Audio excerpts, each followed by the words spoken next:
자, 이어서 온열 지수로 가보겠습니다. 먼저 나오는 게 이제 쾌감대라는 게 나오는데, 쾌감대라는 거는 이제 인간이 가장 좀 쾌적하다고 좀 느끼는, 그래서 쾌감과 이제 불쾌감을 이제 느끼는 기온과 기습, 기류의 상태를 갖다가 쾌감대라고 얘기를 하는데요. 자, 일반적으로 이제 성인이 가장 이제 쾌감을 느끼는, 좀 쾌적하다고 느끼는 상태는 온도가 18도에서 플러스 마이너스 2도입니다. 아까 우리 실내의 그 적절 온도하고 똑같죠. 그래서 온도가 18도 플러스 마이너스 2도가 된다는 거 꼭 기억을 해주시고, 그 다음에 습도는 40에서 70%, 40% 이하 되면 건조, 70% 이상 되면 이제 습하다. 그런 정의를 할 수가 있습니다.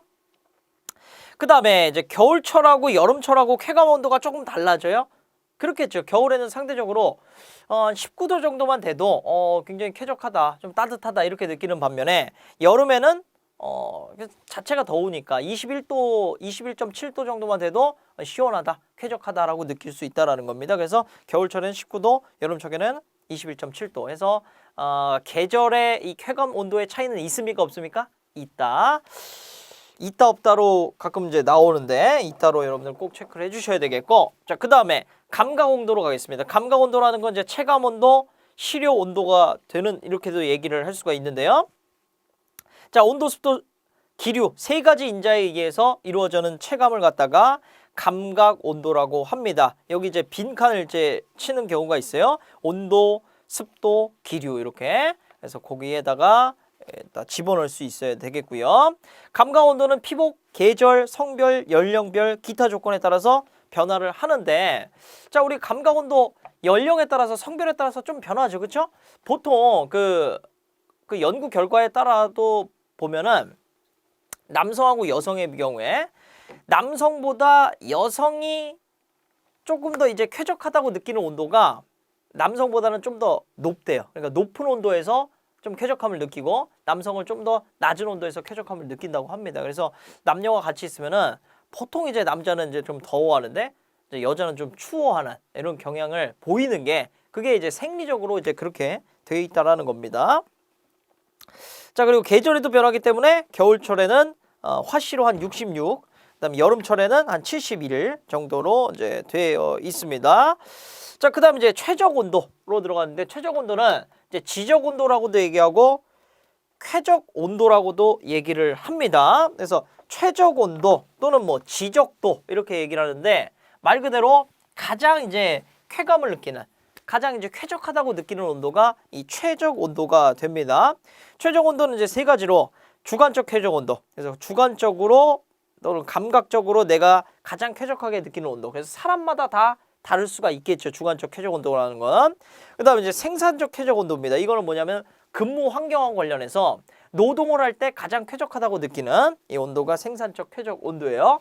그래서 생산적 쾌적 온도를 작업장 근무 환경에서 굉장히 좀 잘 맞춰줘야 되고, 이게 이제 산업 위생적인 측면에서 이제 들어가거든요. 근데 우리는 이제 환경 위생이다 보니까 이러한 개념들도 이제 살짝 들어가 있다라는 겁니다. 그래서 항상 이제 작업 온도, 우리는 이제 이거보다 더 중요한 게 이제 실내에서 쾌적한 온도 이제 만들어주는 거, 이게 중요하겠죠. 자, 그 다음에 이제 생리적 쾌적 온도, 이거는 인체의 최소 에너지 소모로 최대의 활성을 낼 수 있는 온도를 생리적 쾌적 온도라고 합니다. 그래서 세 가지 정리를 해주시면 좋겠고요. 자, 그 다음에 이제 냉각력으로 갈게요. 냉각력이라는 거는 기온 기습이 낮고 기류가 클 때 인체의 체열 발산량이 커져요. 그러니까 이거 굉장히 학술적으로 얘기한 거고, 쉽게 얘기하면은 추워요. 온도 낮고 그 다음에 습도도 낮아요. 그리고 바람은 많이 분다. 그럼 우리 굉장히 춥게 느끼죠. 체감 온도가 낮게 느끼는데, 그게 왜 그러냐면 이 냉각력이 작용하기 때문에 그렇다라는 거예요. 인체에 있는 열을 뺏어가기 좋은 환경이 됐다라는 겁니다. 그래서 얼마나 뺏어가고 있니, 이 정도를 측정하는 정도가 바로 이제 냉각력이라고 볼 수가 있겠고, 그래서 이 기온, 기류, 기습으로 인해서 인체로부터 열을 빼앗는 힘, 이게 이제 냉각력이다, 이렇게 정의를 하시면 되겠고, 그 냉각력을 이제 측정하는 그 기구가 있어요. 우리 앞에서 배운 건데 뭘까요? 냉각력 측정하는 기구? 냉각력으로 해갖고 뭘 잰다 그랬었는데? 그렇죠. 바로 카타 온도계입니다. 그래서 카타 온도계는 냉각력 측정할 수 있고, 냉각력을 측정함으로 인해서 자, 기온 기습을 재는 상태에서 기류도 보면서 뭘 재는 거예요? 결국 기류까지 합쳐졌을 때 이 온도를 얼만큼 뺏어갈 수 있느냐를 판단할 수 있다는 거잖아요. 그게 냉각력이고 그걸 체크하는 과정에서 기류도 측정이 되죠. 그렇기 때문에 아주 작은 기류, 실내의 기류까지 측정할 수 있는 게 그래서 이제 카타 온도계입니다. 냉각력 측정하고 기류도 측정할 수 있고 보시면 되겠고, 자 그다음에 이제 등가 온도 지수 이거는 이제 읽어보게 해주면 되겠고요. 불쾌 지수가 나와 있어요. 이제 DI 이렇게도 표현하는데 불쾌 지수 식이 두 가지 나와 있죠. 섭씨식하고 도씨식이 있는데 죄송합니다. 섭씨식하고 도씨 똑같은 거고 섭씨하고 화씨식이 있죠. 우리는 반드시 섭씨식은 암기를 해주셔야 됩니다. 보시면 하얀색으로 쓸게요. 자 건구 온도하고 이제 습구 온도.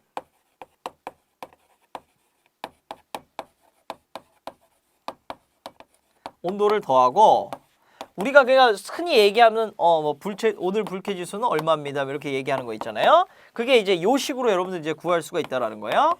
요 식은 반드시 좀 암기를 좀 부탁을 드리겠습니다.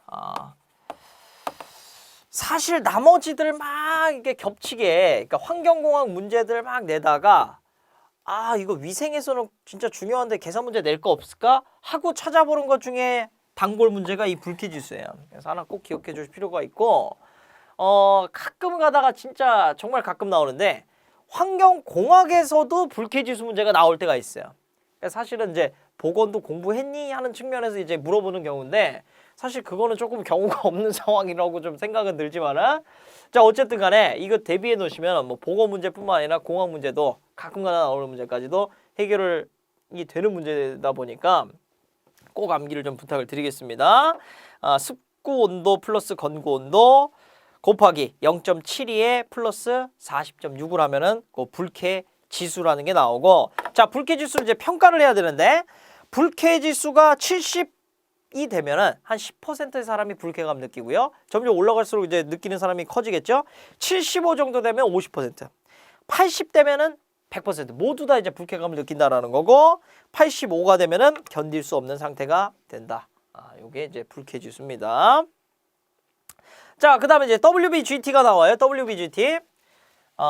요것도 역시 위생에서 굉장히 이제 중요한 개념인데 자, WBGT는 이제 두 가지로 좀 구분이 됩니다. 뭘로 구분되냐면 실내 WBGT하고 실외 WBGT로 구분이 돼요. 근데 사실은 요걸로 딱 나누면 좀 헷갈리고 정확하게 따지면은 태양빛이 없는 경우 이 경우에 이제 실내 WBGT, 실외는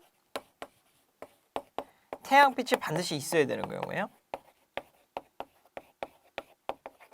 그래서 만약에 실내인데 태양빛이 있다, 태양빛의 영향이 있다, 그러면 실외 WBGT로 계산을 하셔야 되고 실외인데도 태양빛이 없다, 그러면 실내 WBGT로 계산을 하셔야 돼요. 태양빛이 있니 없니를 가지고 식을 바꿔서 해주셔야 되는데 자 어떻게 달라지냐면 거기 보시면 지금 보면 0.7의 NWB 이게 뭐냐면 습구 온도예요. 자연 습구 온도. 그 다음에 GT 흑구 온도고 그 다음에 DB가 뭐냐면 지금 건구 온도인데 지금 이 건구 온도를 고려를 하냐 안 하냐 무슨 차이라고요? 태양열이 있으면 태양빛이 있으면 건구 온도 이 DB를 고려를 하고 태양빛이 없으면 DB를 고려 안 한다는 거예요.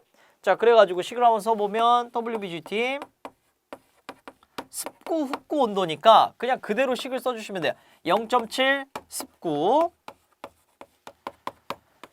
0.2 흑구 0.1 건구 이렇게 보시면 되겠습니다. 이게 WBGT 뭐죠? 건구가 들어왔으니까 이거는 태양빛이 있을 때 기준이 되겠고 자 WBGT 습구 흑구 온도라고 그랬어요? 그럼 그대로 또 똑같이 습구 먼저 0.7 습구에 0.4 흑구 이렇게 해가지고 WBGT 이건 뭐죠? 건구가 없으니까 이건 태양빛이 없는 공간에서의 습구 흑구 온도의 계산식이 되겠습니다. 오케이. 그래서 WBGT를 가지고 뭘 평가할 수 있냐면 여기는 지금 습구 온도하고 흑구 온도하고 건구까지 들어가다 보니까 이 두 가지가 있으면은 지금 얼마나 열 환경에 노출돼 있는지가 나온다는 거야. 지금 뜨겁긴 뜨거운데 그냥 온도만 높은 거하고 온도 높으면서 태양빛까지 같이 있는 거하고 그거를 총체적으로 판단할 수 있는 게 WBGT로 볼 수 있다는 겁니다. 그래서 WBGT가 너무 높으면은 지금 고열 어떤 장애가 일어날 확률이 있구나. 고열 장애라는 건 뭐 열사병이라든지 일사병이라든지 이런 게 일어날 확률이 좀 됐구나라는 거를 이제 WBGT로 간접적으로 좀 파악할 수 있다라는 겁니다.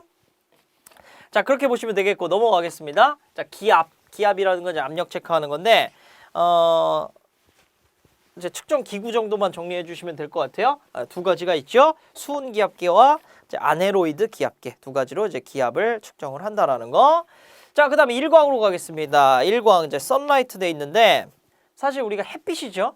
햇빛을 사실은 여러 가지로 좀 구분해서 볼 필요가 있어요. 지금 여기서 이제 구분되어 있는 거는 자외선, 가시광선, 그다음에 이제 적외선인데 사실 이제 또 뒤에서도 배울 거고 여러분들이 이제 환경공학도 같이 하시다 보니까 조금 요 베이스를 잡아드리고 시작을 할게요.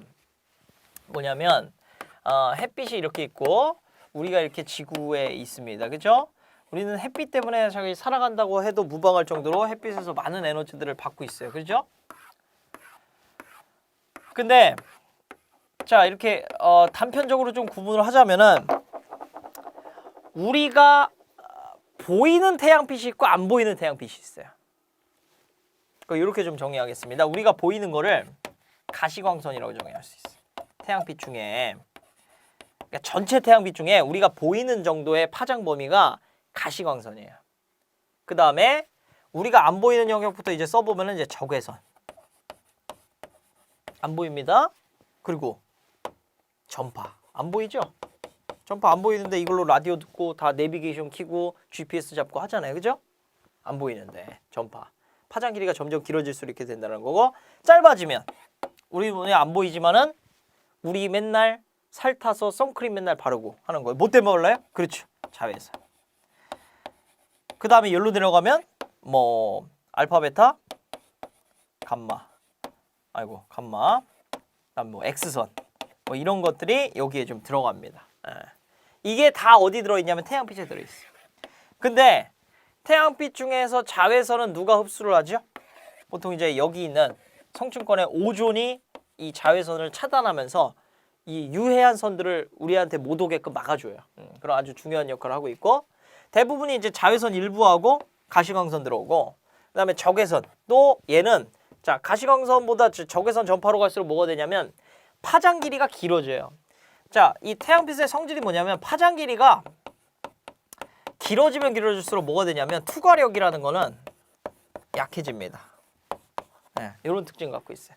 파장이 짧아지면 투과력은 강해져요. 그래서 가시광선보다는 자외선이 더 세요. 자외선도 여기 보시면 지금 파장 범위로 3가지가 나와 있습니다. 자외선을 갖다가 우리가 UV라고 하거든요. 울트라바이올렛. 자, 자외선 3가지인데 얘를 파장 범위로 또 구분할 수가 있다는 거야. UV A, B, C로 구분할 수 있는데 A는 파장 범위가 320에서 400이죠. B는 280에서 320 정도이고 C는 200에서 280. 그러면 자 A, B, C 중에 누가 제일 투과력이 강할까요? C가 제일 강합니다. 누가 제일 그럼 위험할까요? 인체에 안 좋을까요? C가 제일 안 좋아요. 그렇게 보시면 되는데 자 근데 이거는 제가 왜 저기다 이제 구분을 하고 한번 정리를 해드리냐면 UV는 좀 특이한 경우예요. 뭐냐면 자외선에 아까 제가 일부를 누가 막아버린다고요? 오존이라는 애가 막는데 오존은 이 성층권에서 무슨 역할을 하냐면 300 나노미터 이하의 이 UV를 파장을 차단해주는 역할을 하고 있어요. 흡수를 하면서. 그러니까 자 여기서 지금 딱 어디까지 흡수하냐면 UVC 제일 위험하다고 했는데 이거 거의 대부분이 다 어떻게 되죠? 오존에 흡수되고 이거 절반은 어떻게 돼요? 오존에 흡수되죠. 300 이하니까. 물론 뭐 300이라고 했고 100% 다 잡진 않겠죠. 조금 새는 애들도 있겠지만 거의 잡는다는 거고 거의 들어오는 게 누구예요? 자외선 중에? UVA 들어온다는 거죠. 근데 A는 상대적으로 파장 길이가 좀 길기 때문에 인체에 미치는 약영향은 제일 적어요. 물론 살을 검게 타게 할 수는 있어요. 근데 뭐 이런 BC처럼 막 피부염, 피부암까지 쫙 유발하진 않습니다. 물론 오랜 시간 정도 노출되면은 분명히 피부암이나 피부암에 연관은 이제 생기게는 하는데 그렇게 직접적으로 이렇게 영향이 있진 않아요. 근데 걔네들은 직접적으로 영향이 있는 애들은 이 오존이 잡아준다라는 거. 그다음에 이제 UVB를 갖다가 이제 도노라선 또는 이제 뭐라고 얘기하냐면 이걸 갖다가 건강선이라고 얘기를 합니다. 왜 건강선이라고 얘기하냐면 우리가 햇빛 쬐야지 비타민 D 합성한다 이런 얘기 많이 하잖아요.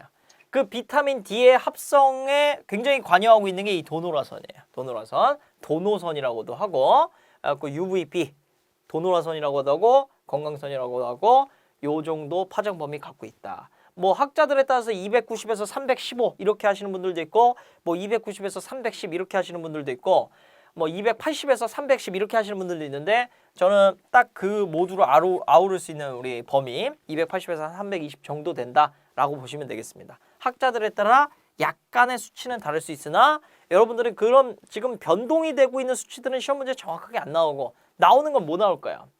UV ABC의 파장 크기 순서 뭐 이런 건 나올 수 있겠죠. 그죠? 그다음에 UVB의 역할이 아닌 것은 뭐 이렇게 나올 수 있겠죠. 그죠?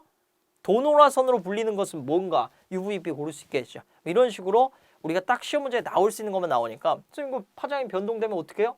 그런 건 뭐 걱정하실 필요는 없습니다. 어쨌든 그렇게 좀 정리를 해주시면 되겠고요.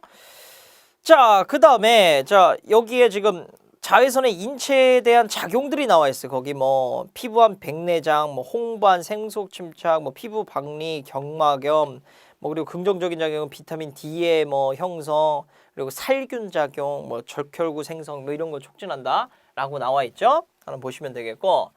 자, 그 다음에 이제 시험 문제에 따라서 단위를 좀 다르게 가는 경우가 있어요. 뭐냐면 1나노미터가 이렇게 표현하거든요. 10옹스트롬 이렇게 A에다가 위에 동그라미 하나 붙이면 이제 옹스트롬인데 자, 옹스트롬은 어떤 관계냐면 이제 나노미터보다 10배 작은 관계고 1미터하고 봤을 때는 이렇게 차이 나요.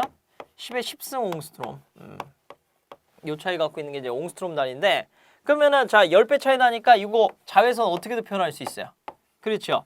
2000에서 4000 옹스트롬 로도 표현할 수 있고 자 시험 문제 반대로 나와요. 나노미터로 나올 수도 있고 옹스트롬으로 나올 수도 있고 이거는 조금 더 위생 쪽에 베이스 두신 분들은 위생이나 이제 물리 쪽에 베이스 두신 분들은 많이 이제 옹스트롬을 쓰는 경우가 있고 그리고 이제 환경 쪽이나 화학 쪽에 많이 베이스 두신 분들은 나노미터에 이렇게 쓰는 경향이 있어요. 그래서 그 출제자의 경향에 따라서 이거는 단위는 바뀔 수 있기 때문에 우리가 하나 정리를 해두면 되겠습니다. 10배 차이 나니까 그냥 바로바로 환산 가능하죠. UVB는 그러면 옹스트롬 하면 얼마예요? 2800에서 3200 옹스트롬 이렇게 할 수 있겠죠. 이렇게 어려운 거 아니니까. 자, 그 다음에 이제 가시광선이라는 개념이 있습니다. 이건 뭐라고 했죠? 가시.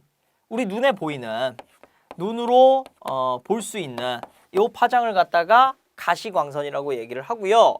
여기 안에 우리가 가시광선이 있기 때문에 모든 색깔을 인지하는 거예요. 칠판은 초록색이다. 요 색깔은 좀 노란색이다. 이런 걸 다 인지할 수 있는 게 요 가시광선 안에 빨주노초 파남보가 다 들어 있습니다. 그리고 자 빨주노초 파남보 요쪽이 보라색이에요. 400 나노미터. 그 다음에 요쪽이 700 적외선입니다. 그래서 적외선. 빨간색보다 더 외, 파장이 더 큰 애들. 자외선. 400인데 보라색 자죠. 그 한자로 자죠. 보라색보다 더 파장이 작은 애들. 자외선. 이렇게 좀 구분하는 거예요. 무슨 말인지 이해되세요? 그러니까 자 시험 문제 나올 때 이렇게 나옵니다. 자 가시광선은 400 나노미터 쪽으로 갈수록 보라색, 700으로 갈수록 붉은색을 띈다. 맞는 얘기인데 요거를 반대로 해서 나올 수 있다는 거예요. 400으로 갈수록 적색, 뭐 700으로 갈수록 보라색을 띈다. 틀린 거죠. 그리고 또 나올 수 있는 게 아까 관련해서 400쪽이 파장이 더 투과력이 강하다. 이렇게 얘기할 수 있다는 거예요. 맞습니까? 맞죠. 그죠? 파장이 짧을수록 투과력은 강해지는 거고 파장이 길어질수록 투과력은 약해진다는 겁니다. 기억해 주시면 되겠고요. 자, 그래서 과시광선을 통해서 우리가 명암을 구분할 수가 있게 되는 거고 파장 범위는 400에서 한 700 정도. 학자들에 따라서 이것도 뭐 한 370에서 750 이렇게 보시는 분들도 계세요. 그래가지고 넉넉하게 우리가 이 정도 범위까지도 가시광선 될 수 있다. 알아두시면 좋겠습니다.